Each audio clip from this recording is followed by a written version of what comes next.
ሰላም ገበሬዎች እንዴት ናችሁ? አንድ ቀለል ያለ ነገር ልነግራችሁ ፈልጋለሁ። ብዙ ጊዜ ሰዎች ስለ ማዳበሪያ ዋጋ ጭማሪና ስለ አነስተኛ ውጤት ሲወያዩ ሰማለሁ።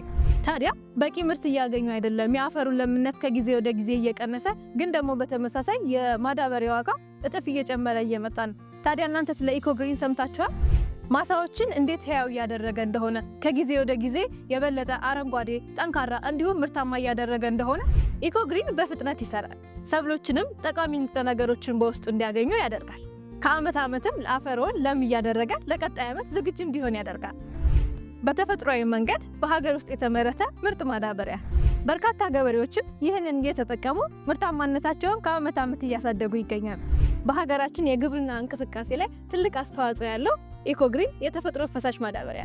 ኢኮግሪን ጤናማ አፈር፣ ጠንካራ ሰብሎች እንዲሁም የተሻለ ምርት።